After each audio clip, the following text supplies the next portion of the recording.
오늘 본문은 삼손 이야기의 마지막 장면을 보여줍니다.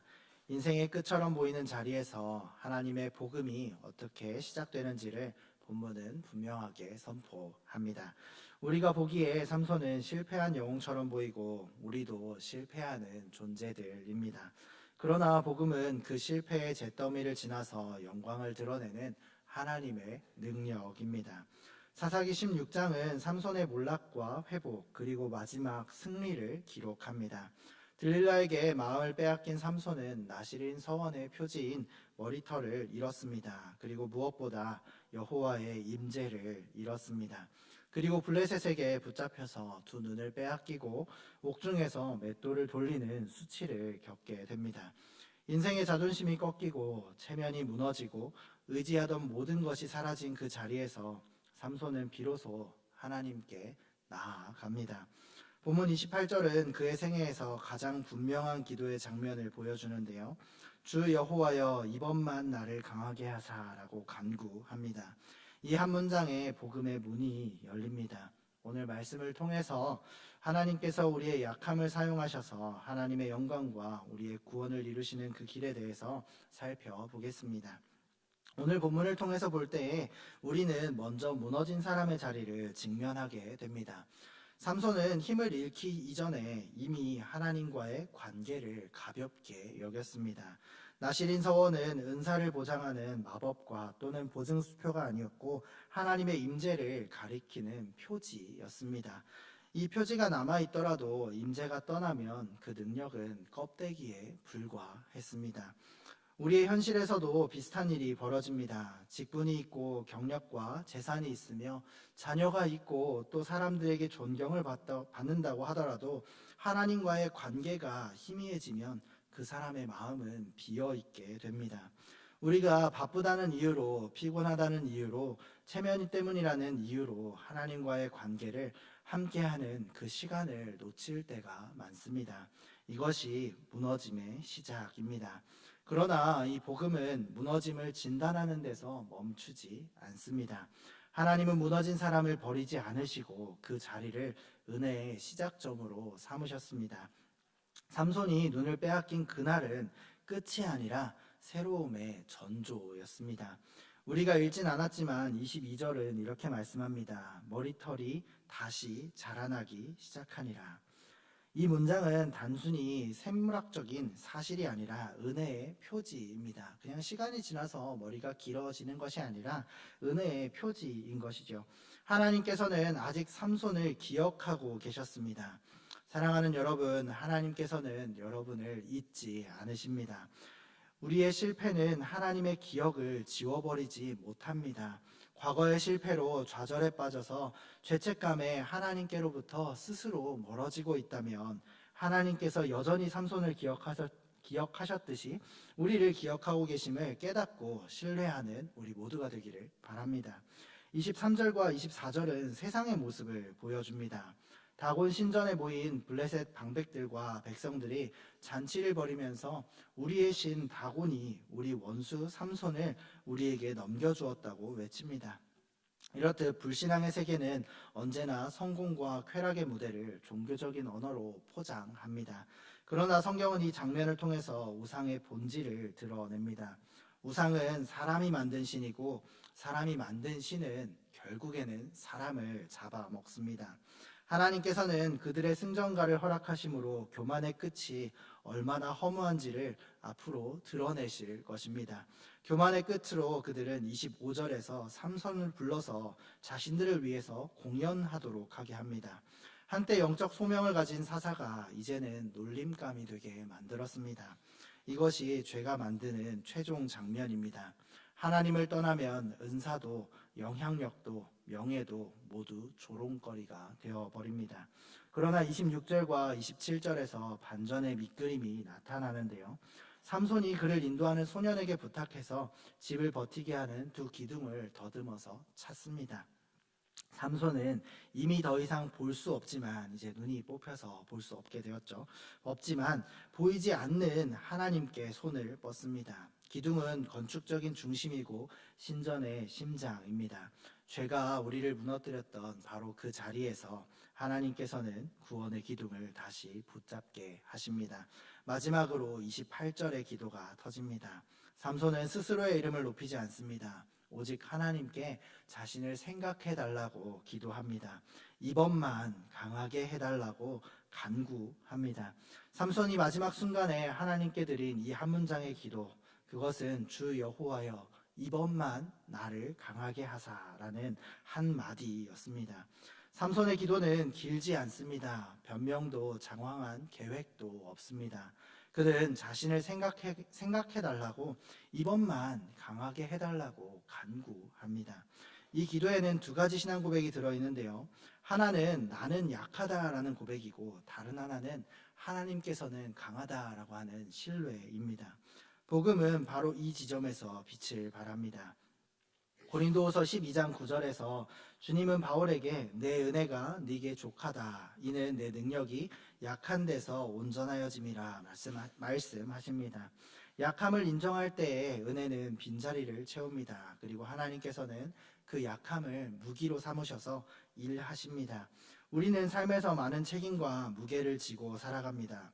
시간이 지남에 따라 건강이 예전 같지 않고 학생들은 학업과 알바를 그리고 그 시기를 지나면 자녀와 부모를 동시에 돌보며 일터에서는 여전히 싸워야 합니다. 우리는 체면을 지키기 위해 더 강해 보이려고 하지만 실제로는 더 혼자이고 더 지쳐 있습니다. 오늘 삼손의 기도는 우리에게 단순하지만 힘 있는 기도를 알려줍니다. 길게 설명하지 못해도 좋습니다. 주님, 이번만 저를 붙드소서라고 하는 이 한 문장으로 기도하시기를 바랍니다. 이 기도는 체면을 내려놓고 은혜를 붙드는 믿음의 행위이고 짧지만 깊은 기도입니다. 다음으로 본문은 결정적인 반전을 선포합니다. 앞서 말씀드린 대로 삼손은 다곤 신전에서 조롱의 대상이 되었습니다. 원수는 승리를 자축하고 하나님의 이름을 욕되게 합니다. 그러나 바로 그 자리, 그 조롱의 자리 한가운데서 삼손의 기도에 응답하시는 하나님께서 역사하셨습니다. 29절과 30절은 하나님의 응답으로 신전이 무너지는 결말을 보여줍니다. 삼손은 두 기둥을 밀어서 신전을 무너뜨리고 살아있을 때보다 더 많은 블레셋 사람을 죽음 속으로 무너뜨립니다. 이것은 단지 개인의 복수국이 아니라 우상과의 대결에서 하나님의 영광이 드러나는 사건입니다. 본문 30절은 삼손이 죽으면서 죽인 자가 살아있을 때보다 더 많다라고 말하는데요. 숫자의 과시는 목적이 아닙니다. 메시지는 분명한데 인간의 끝에서 하나님의 구원이 시작된다라고 하는 그 사실입니다. 이 장면은 그리스도의 십자가와 부활을 비추는 예표도 됩니다. 삼손은 자신의 죄의 무게를 안고 죽었지만 예수 그리스도께서는 우리의 죄를 짊어지고 죽으셨습니다. 삼손의 죽음은 제한된 지역과 시간은 흔들었지만 예수님의 죽음과 부활은 모든 시대, 모든 민족, 모든 권세를 흔드셨습니다. 삼손은 원수를 함께 무너뜨리며 자신도 죽었지만 예수님께서는 자신을 내어주심으로 우리를 살리셨고 사흘 만에 부활하셨습니다. 그리고 영원한 생명의 첫 열매가 되셨습니다. 그러므로 우리는 더 이상 복수의 열정으로 기도하지 않고 구원의 열정을 따라 기도해야 합니다. 우리는 저 사람을 무너뜨리소서라고 외치기보다 저 사람을 구원하소서라고 간구해야 합니다. 십자가는 원수를 무너뜨리는 동시에 원수를 이웃으로 바꾸어내는 하나님의 지혜이기 때문입니다. 골로새서 2장 15절은 그리스도께서 십자가로 통치자들과 권세자들을 무장 해제하시고 드러내어서 구경거리로 삼으시고 십자가로 그들을 이기셨다라고 선포합니다. 삼손의 마지막 장면은 십자가의 그림자입니다. 삼손은 자신의 죄와 연약함을 가진 채 죽어갔지만 예수님께서는 죄 없는 순전한 순종으로 십자가에서 죽으시고 부활로 영원한 승리를 이루셨으며 또 모든 원수를 굴복시키셨습니다. 그래서 히브리서 11장은 삼손의 이름을 믿음의 계보에 기록합니다. 이 사실이 우리에게 위로를 주는데요. 하나님께서는 완벽한 사람의 명단을 적지 않으시고 은혜로 붙드신 사람들의 명단을 적으셨기 때문입니다. 우리는 삼손의 실수에서 경계하고 삼손의 회개에서 소망을 붙들기를 바랍니다. 그리고 삼손을 넘어서 예수님의 충만한 은혜 앞에서 무릎을 꿇어야 합니다. 로마서 8장은 그 어떤 것도 우리를 그리스도의 사랑에서 끊을 수 없다라고 선언합니다. 실패도, 질병도, 늙음과 죽음도, 과거의 잘못도 예수님의 사랑에서 끊지 못합니다. 이것이 우리에게 들리는 복음의 음성입니다. 그러므로 복음은 이렇게 말합니다. 여러분의 약함이 끝이 아닙니다. 그 약함 위에 그리스도의 십자가가 세워질 때 거기서 진짜 승리가 시작됩니다. 라고 말입니다. 우리의 실패와 상실, 부끄러움, 그리고 삶의 자리에서 더욱 선명해진 한계들은 하나님의 능력을 담는 그릇이 됩니다. 우리는 더 이상 성문짝을 들여올리는 과시로 자신을 증명하지 않습니다. 우리는 내 업적을 자랑하는 게 아니라, 나를 자랑하는 게 아니라 십자가를 자랑하기를 바랍니다. 그리고 주여 이번만이 아니라 주여 날마다라고 바꾸어서 부르짖기를 바랍니다. 예수님께서는 날마다 우리의 기도를 들으시고 날마다 우리를 붙드실 것입니다. 우리는 인간관계 가운데서 마음이 무너질 수도 있습니다. 밤마다 후회와 분노로 잠을 이루지 못할 수도 있습니다. 그때 삼손의 기도를 기억하기를 바랍니다. 길게 기도하지 못해도 한 문장으로 기도드리기를 바랍니다. 주님, 저를 생각해 주옵소서. 주님, 저를 생각해 주옵소서라고 하는 이 한 문장의 짧은 고백이 우리의 하루를 바꿀 것입니다. 여전히 상황은 완벽하지 않습니다. 분노의 방향이 기도의 방향으로 그래도 바뀌게 됩니다. 상황이 아니라 우리의 마음과 우리를 바꾸어 주시는 하나님의 역사가 우리 가운데 있기를 바랍니다. 하나님께서는 그 마음을 붙드시고 작은 화해의 단서도 주십니다. 이것이 복음의 능력입니다. 큰 소리로 성문을 드는 힘이 아니라 조용히 마음의 문을 주님께로 여는 힘입니다. 이것은 개인을 넘어서 공동체에게도 적용됩니다. 교회는 이 한 문장의 기도를 서로에게 알려주고 확인하는 학교의 역할도 해야 합니다. 목장으로 모일 때에 우리는 삶을 검문하듯이 물어보는 것이 아니라 서로의 약함을 정죄하는 것이 아니라 이번만이라는 그 기도를 하나님께 올려드리는 그 믿음의 합창을 함께 배워야 합니다. 지혜는 질문을 줄이고 축복을 늘리는 것이고 판단을 줄이고 중보를 늘리는 것입니다. 우리가 서로를 이렇게 붙들 때에 하나님께서는 우리를 통해서 도시의 기둥들도 흔드실 것입니다. 우리의 모습을 통해서 복음이 우리가 속한 모든 곳에 드러나게 될 것입니다. 그리고 그 복음을 경험한 우리의 VIP들이 우리를 통해서 복음으로 나아오게 될 것입니다. 하나님께서는 약해 보이는 교회를 통해서 강한 일을 하십니다. 삼손의 마지막을 보면서 지금은 죄를 지으며 내 마음대로 막 살다가 끝에서 복음을 믿고 살자라고 하는 방종에 빠져도 안 됩니다. 중세 때에 세례를 받아야 구원받는다는 생각을 가졌던 사람들은 죽기 직전에 세례를 받는 경우도 있었다고 합니다. 세례를 받으면 말씀대로 살아야 하니 내 마음대로 살다가 죽기 직전에 세례를 받자라고 하는 마음이지요.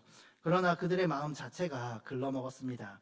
복음은 방종이 아닙니다. 은혜는 방치가 아닙니다.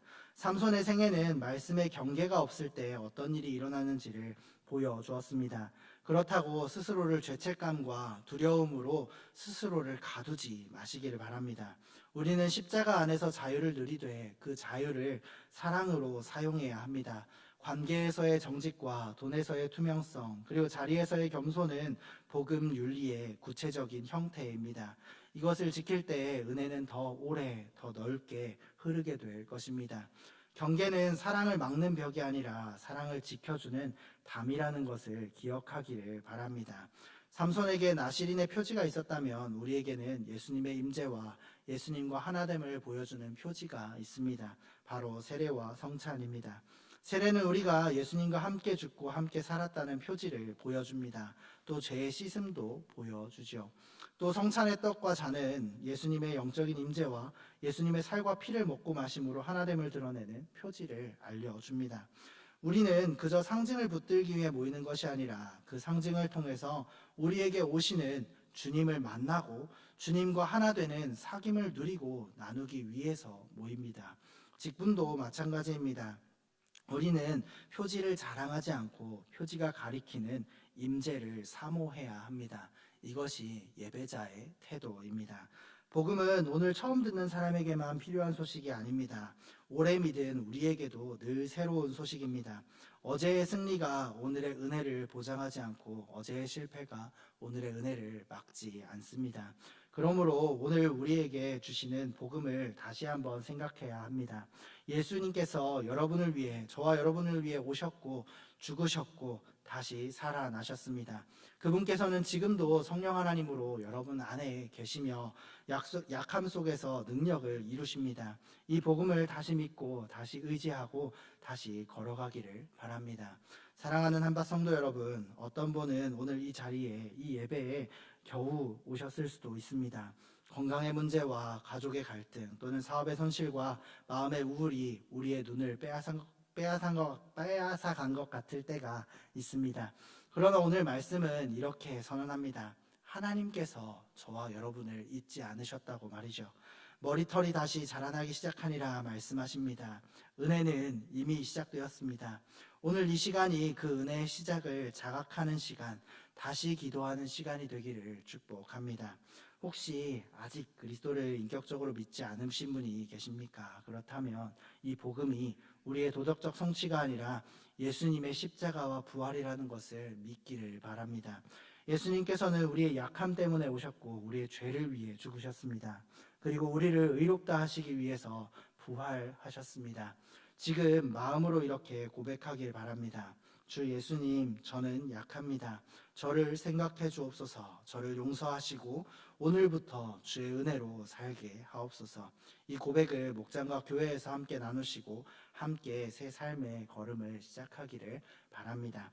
말씀을 맺겠습니다. 삼손 이야기는 실패의 끝에서 은혜의 시작을 보여줍니다. 오늘 우리의 자리도 다르지 않습니다. 우리의 약함은 끝이 아닙니다. 예수님의 십자가가 약함 위에 세워질 때 하나님의 능력이 완전해집니다. 그러므로 오늘 주님 이번만 저를 붙드소서라고 기도하길 바랍니다. 그리고 내일도 모레도 평생을 두고 같은 기도를 드리기를 바랍니다. 하나님께서는 그 기도를 들으시고 여러분을 통해서 하나님의 선하신 일을 이루실 것입니다. 영광을 받으실 분은 오직 하나님 한 분뿐임을 고백하면서 하나님을 영원토록 즐거워하고 영광을 그분께 돌리는 저와 여러분이 되기를 주님의 이름으로 축원합니다.